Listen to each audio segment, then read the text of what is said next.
Hi, it's DeDe McGuire from DeDe in the Morning on K104. I got to tell you, I just had the best interview with Chris Howell. You got to check it out.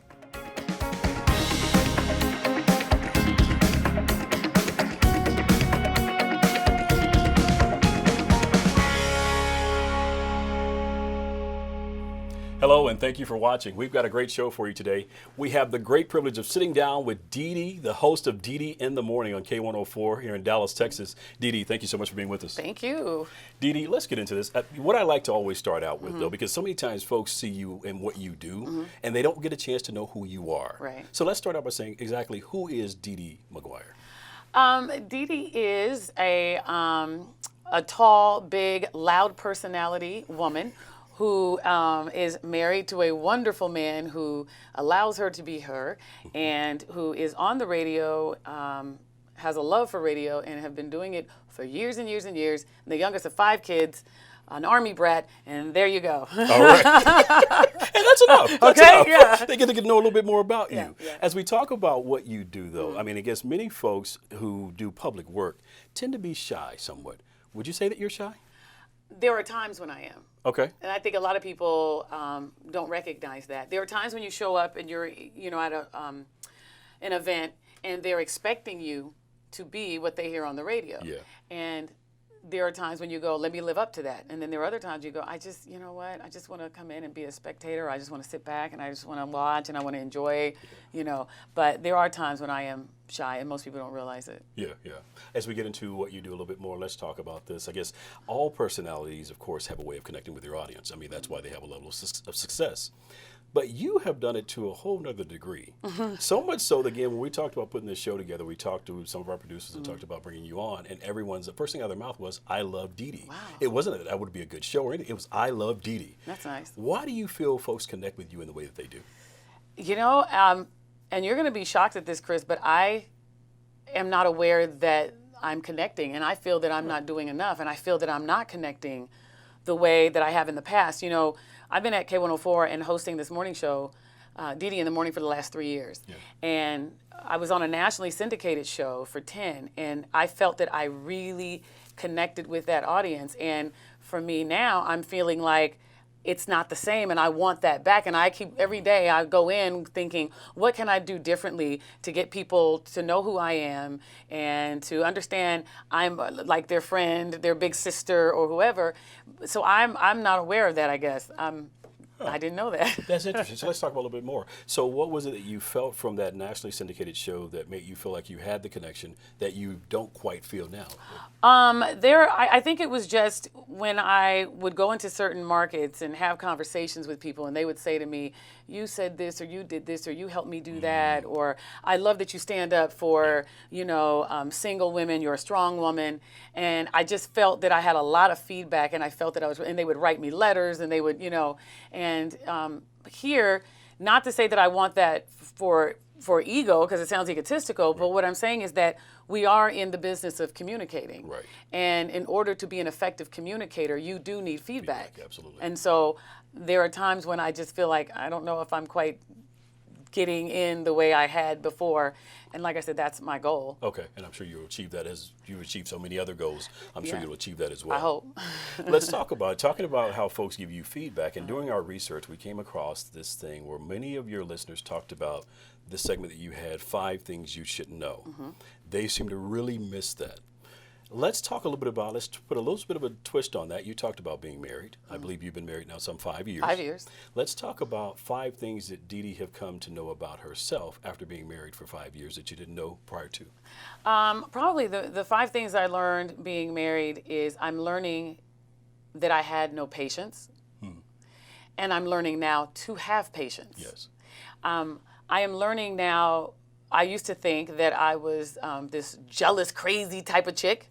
And I'm realizing that when you're in a good, solid relationship, that's not necessary. Right.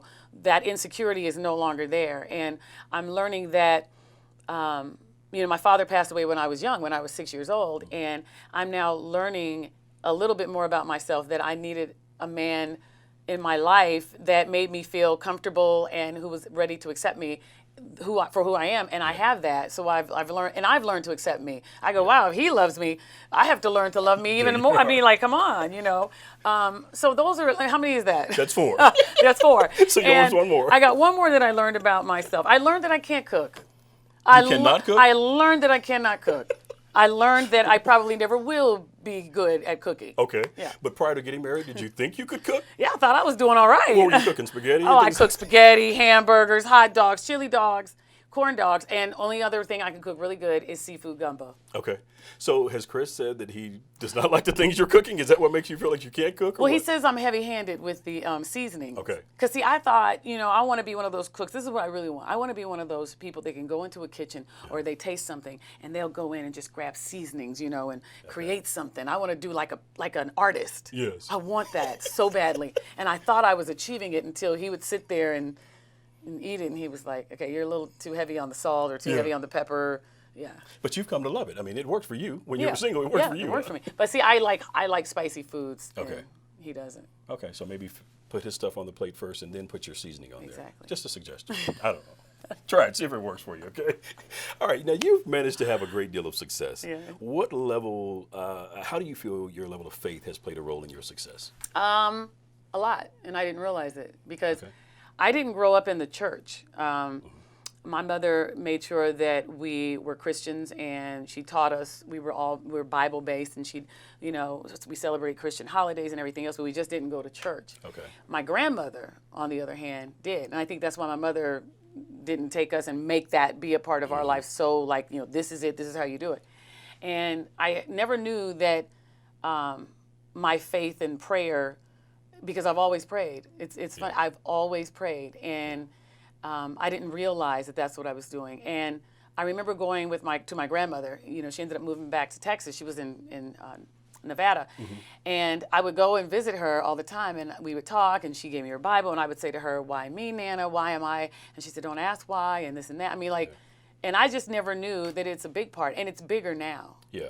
It's way bigger now. A lot of people don't know that. Well, I would imagine so. I mean, because you're in an industry that has been pretty much dominated by males. Yep. And now here you are, a female, hosting a morning program in Dallas-Fort Worth, top 5 market. I mean, huge success there. So I would think you'd have to be in constant prayer. I am, and I think that what really happened is there were a lot of people through my career who had said to me, "You're going to host mornings." And I would go, "Really?" And I realized that's somebody speaking that over your life, and they're speaking positively. And I should have accepted that and embraced that. And for me, though, what happened was, as the success started coming, and I kept questioning and trying to figure out why and everything else, somebody once said to me, and they said, "You better find God before he finds you, or he's going to bring you to your knees." Man. Okay? And when they first said it to me, I thought, because you always hear stories, people go into prison or whatever, and they find God once everything has been taken from, the rug has been pulled from under you, or something bad has happened. And I remember looking around at my house, and I was single, and I'm looking at what I had, and I just got on my knees. And I got on my knees because I realized that's what it's about. It isn't about where you always have to wait for something to be pulled up from under you. Get on your knees to say thank you. Yeah, be grateful. We always want to get on our knees to ask for something. I just wanted to say thank you. And I remember my prayer saying to God, I'm on my knees right now just to say thank you. Man. So it hit me like that. And having that grateful heart has opened up the door for so many other opportunities. Yeah. Oh, yeah. Let's talk about a low point in your career. What was that low point in your career, and what steps did you apply to be able to move beyond that particular point? I think the low point was years ago. I was at K104 years ago. Do not look this up, because then you'll say, how old are you? But I was probably in radio maybe a year when I first. And it was, K104 is like the top Black radio station in the country, in Texas. I mean, the people want to work there, and I wanted to work there so badly. And I remember saying I was going to get there by the time I was 25. Okay. I ended up getting there way early. Like, I ended up achieving my goal. I want to say I may have been 21 or 22. Man. And I remember getting that and having fun, and I ended up leaving because there was a situation where they were going to hire somebody else. And I remember not knowing what to do, and my mother said, don't give up on your dreams. Never give up on your dreams because you die. She said, what you did was you set a goal for yourself and you hit it early, and then you didn't know what else to do. She said, set a new one. Each time you got to continuously set new goals. And so every time I've gone somewhere and I thought it was great, I'm like, well, I got someplace else I need to go. There's something else I need to accomplish. So as much as people see me today at K104, I even have higher goals. Yeah. It doesn't stop. Let's dig into that then. What are some of those goals? Can you share them? I can share. I'm very cautious of sharing. Okay. And putting it out that. into the Yes. universe and putting it out for the scrutiny that comes in, the negative. All I can tell you is that this isn't it for me. I mean, there's another step, I know, and maybe more. Right. And I certainly understand that. I mean, because there is that risk of when you put something out there, what happens if I don't achieve it? I mean, it's the same thing with this particular show, where you said, well, do we really want to do a show? Because, I mean, what if it doesn't succeed? You know what the thought is, though? At least you attempted to do something that many other folks sat on the porch thinking about and never even gave a shot at doing. Here's the thing, though. I believe it's going to succeed. Yes. It's just a matter of it's the negative energy that you receive from people once you put it out there, which, you know, some would say it's the devil or whoever, you know. Right. But so I just am kind of quiet with it. Okay, all right, not a problem. You inspire so many millions of people. Let me drink some coffee. I mean, some water on that one. And this big mug, everybody. Some folks have called that thing a soup bowl, but, you know, we like to give you a big mug. You never know how much water you may need, you know. But you have the opportunity to inspire millions of people every morning, and you do. Mm-hmm. I guess the question would be, who inspires you? My mom. Okay. Who inspires me? My mom would be one. I look at some of the other radio personalities who were before me, and I think they inspire me. Yeah. And truthfully, you know, it's our audience, it's the kids, it's the girls, it's that inspire you to keep going because you go, I want to do something with this. I want to be able to do something for some of these young girls and some of these people. So that inspires you to keep going. And my husband too, he likes to push me out of bed. There was a time when it was really difficult for me because I was going through so much different things, getting to this point at the station. And I remember him going, get up. This is bigger than you. Get up. Yeah. Like he would push me out of bed because I go, I'm going to call in sick today. Yeah. And he would go, no. Man. So is that driving force? Because I know what it's like to do mornings. So is that the driving force to get out of bed every morning because you know that your presence there is helping to impact the life of some young listener, whether it's girl or male or female? Yeah, it's that, and it's the fact that, like you just said, it's very rare that you find a woman in mornings. And so I can't give up because there are a lot of women in radio who are also wanting me to succeed. Because if I succeed, they will too. Eventually, they'll get the opportunity. And that's why he used to say to me, it's bigger than you. Get up. Get up. Because I really did. I was like, I ain't going today. I'm dealing with some mess. Spouse like that. Yeah. You got to have that spouse like that who has your back to say, hey, you know what? It's bigger than you. Give you the words of encouragement. That's huge. Yeah. That's huge that you have that. Yeah. So let's talk about how radio has changed since before when you started. I know that's a big one, isn't it? Yeah, it is. Go ahead. Oh, I'm waiting on you. I want to know how it's changed. The listening habits have changed, definitely. We can talk about that. And that would be the way our listeners are listening. Back in the day, they had maybe 5 other radio stations to choose from, or 10, whatever it is, that they had pressed in as their favorites.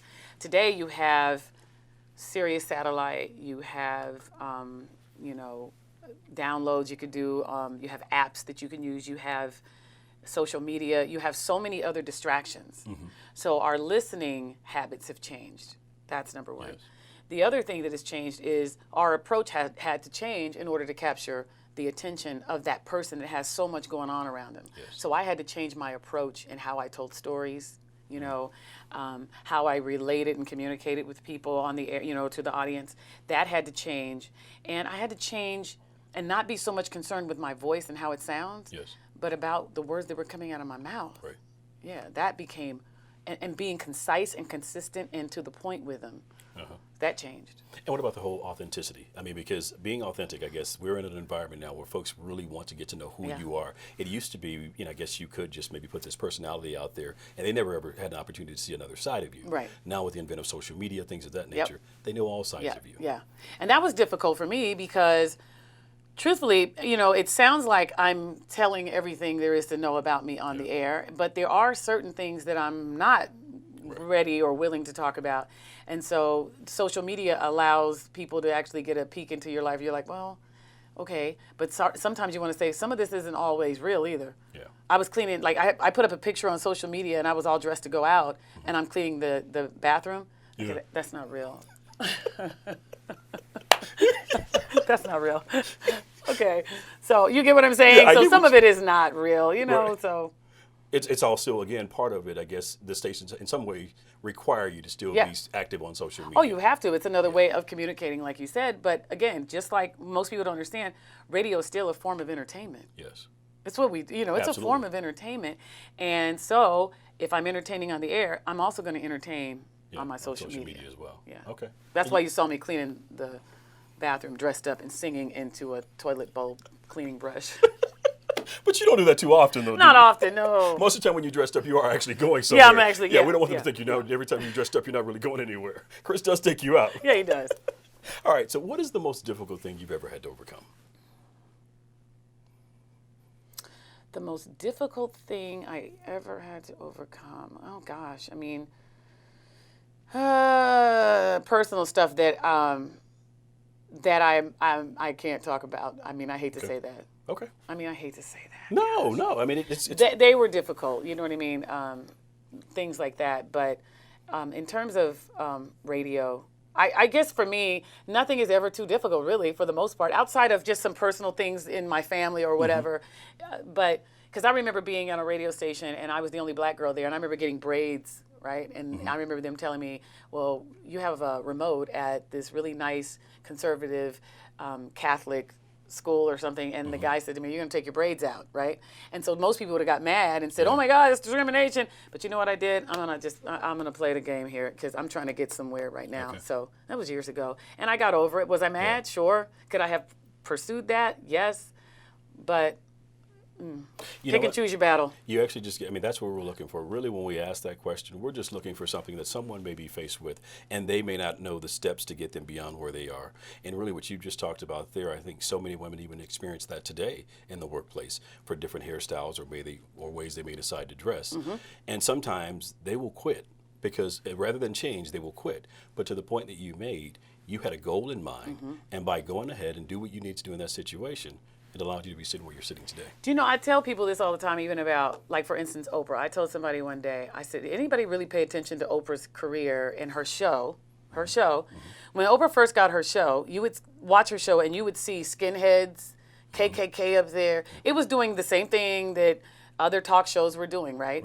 And some people said, why would she put them on? And it was citing this and that. And one day, what Oprah was really doing was she was capturing the audience, right? She's capturing their trust. She's capturing that they loved her. And then eventually she turned the wheel, and now she owns this own, but she's more of this spiritual guru. She promotes books. She's this unbelievable. But had she stayed right there, people didn't understand what she was doing. She was just building her blocks. Right. And a lot of people told her, why are you doing those shows, Oprah? Well, okay. Well, look where it got her. And look what she's now done. That's the way I feel about Steve Harvey. Steve Harvey has done really some incredible things. Absolutely. And you talk about turning the wheel, and he's gotten the trust of people, and he's doing some great things now with giving back to, the young boys. And he and his wife, I think they do something with the girls. I mean, Yes. it's amazing. But it's being able, like you said, to be able to capture that audience, and then once you've got the attention of that audience, it's now being able to transition into something else till they don't keep you locked into this person where they met you. Right. And they go with you. And you end they've up gone doing along with more. Steve. And you can end up doing a lot more Right. than being mad in that moment, which is all about you. You end up going, you know what, I'm going to let this go because this is bigger. Like my husband said to me, it's bigger than you. Right. When you understand some things are bigger than you, you just let it go. I think that's so important, and I don't want to hang here, but I guess I just want to make the point that so many times young people have the tendency to say, well, I'm going to keep it real, and keeping it real many times may cost you your job or may cost you to maybe not make the goal that you set out to achieve because you're trying to keep it real, so to speak. You kept it real. You took the braids out. You went and did what you needed to do, and look where you sit today. Don't get me wrong. I mean, I was mad and called my mom, and what should I do, and should I say this, and should I do, there was a lot of back and forth and trying to figure out what the best thing was, but I did what I thought was best at the time. Some may disagree, but oh well. Yeah.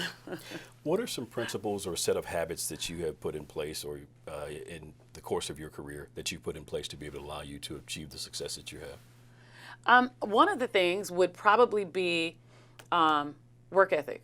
Yeah. And when I say that, there was a time when I remember every job I've been on, for the most part, I would volunteer to do other stuff.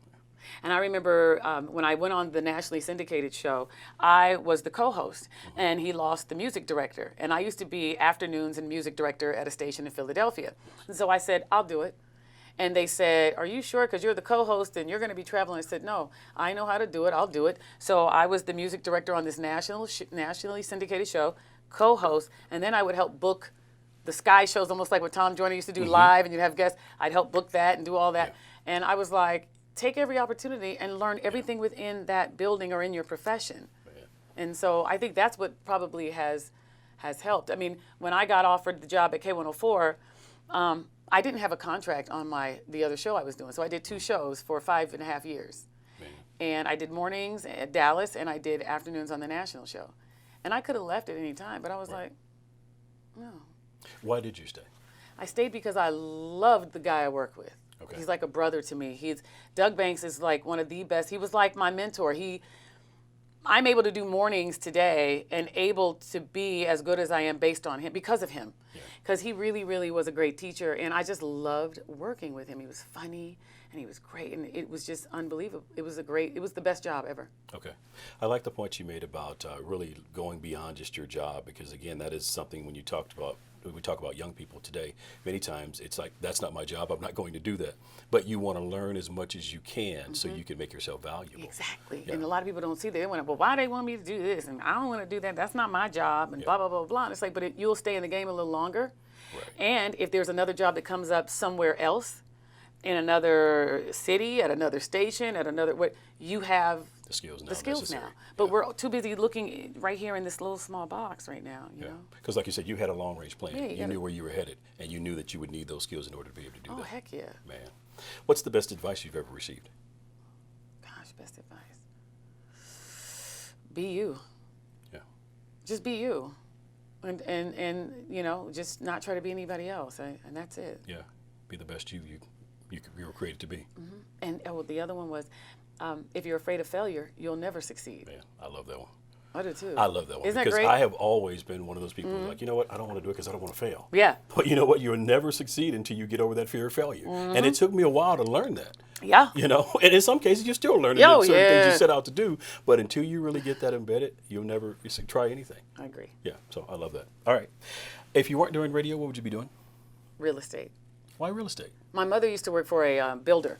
Okay. And she would help him, and she'd pick out the brick, and she'd pick out the windows, and she'd pick out. So when I was a kid, I would go with her into these houses, and I would go, oh, those are cheap windows, or those are and I just love houses and decorate. I love it. So you could tell the quality of windows and things of that nature my mother, as a kid. As a kid. Because she embedded that in you. Yeah, because she would, she'd tell me, now this house here that we're going in is cheap, and we had to put, we were doing blah, blah, blah. Now this house, and I would go with there and look, and I was like, wow.